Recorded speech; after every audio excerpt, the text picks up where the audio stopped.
नमस्कार दोस्तों, आज हम चर्चा करते हैं मासिक धर्म प्राकृतिक है, कोई बीमारी नहीं है। तो सुर्खियों में हम मासिक धर्म के बारे में जानते हैं। मासिक धर्म जो कि महिलाओं में होने वाली एक प्राकृतिक प्रक्रिया है ना।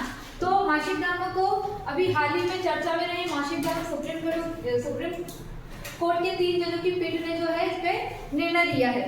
मासिक धर्म पे सबसे पहली बार 2022 में PIL दाखिल की गई है जया ठाकुर के द्वारा। ठीक है, इन्होंने ये बताया कि 6 से मतलब कक्षा 6 से कक्षा 12वीं तक की जो बच्चियां होती है, जो लड़कियां होती है, उसे सामाजिक शर्मिंदगी का शिकार होना पड़ता है। किसके कारण? पीरियड्स के कारण।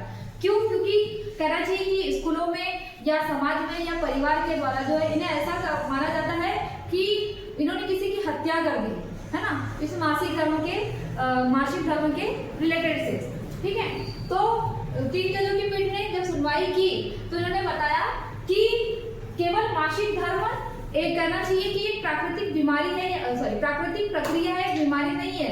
तो इन्होंने भाग 3 फंडामेंटल राइट्स, भाग 3 अनुच्छेद 21 में इसे जीवन जीने के अधिकार में शामिल कर दिया गया। अब क्यों किया गया है, इसके पीछे रीजन ये है कि जो PIL 2022 में दायर की गई थी जया ठाकुर के द्वारा, तो उन्होंने ये बोला कि शौचालय मतलब स्कूलों में गर्ल्स और बॉयज के लिए अलग अलग शौचालय नहीं, आप स्वच्छ जल की आपूर्ति से एक शौचालय का निर्माण कीजिए। दूसरा इन्होंने बोला कि उन्हें सामाजिक शर्मिंदगी का शिकार होना पड़ता है। थर्ड उन्होंने बोला कि सैनिटरी पैड, पर्यावरण अनुकूल सैनिटरी पैड उपलब्ध नहीं है। चौथा इन्होंने बोला कि स्कूलों के द्वारा जागरूकता कार्यक्रम नहीं चलाया जा रहा है ना। अगर लोगों में जागरूकता आ जाएगी कि पीरियड्स एक प्राकृतिक प्रक्रिया है, बीमारी नहीं है, तो लोग उसके बारे में समझेंगे। तो 3 जजों की पीठ ने जब सुनवाई की तो उन्होंने ये बोला कि सभी स्कूलों में स्वच्छ जल की आपूर्ति से एक अलग अलग शौचालय होना चाहिए, ना केवल गर्ल्स और बॉयज के लिए बल्कि दिव्यांग जनों के लिए।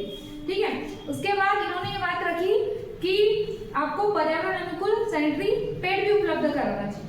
ठीक है, तीसरी इन्होंने बात रखी कि स्कूलों के माध्यम से इस मासिक धर्म के बारे में जागरूकता कार्यक्रम चलाया जाए ताकि लोगों में इसके प्रति जो धारणा है वो चेंज हो, है ना।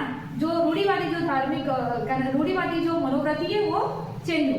ठीक है, तो इसके इन्होंने ये बात रखी और इन्होंने ये बोला कि ना केवल सुविधाएं प्रदान किया जाए बल्कि जो कहना चाहिए समाज में चल रही जो रूढ़िवादी मनोवृत्ति है उसको चेंज किया जाए। दैट अब यहाँ पे क्वेश्चन ये पूछा जाएगा कि 1 लाइन क्वेश्चन में कि मासिक धर्म को किस अनुच्छेद में शामिल किया है, किस आर्टिकल में शामिल किया गया? तो अनुच्छेद 21 में। अनुच्छेद 21 क्या है?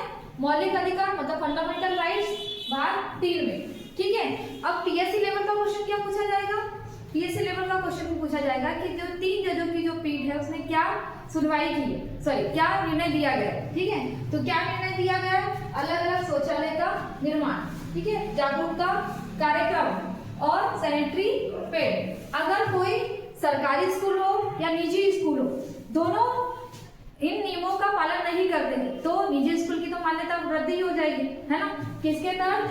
RTI 2009 में लाया गया था, जो कि 2010 में लागू हुआ था। इसके तहत निजी स्कूलों की मान्यता रद्द हो जाएगी और जो सरकारी स्कूल है वो क्या हो जाएंगे?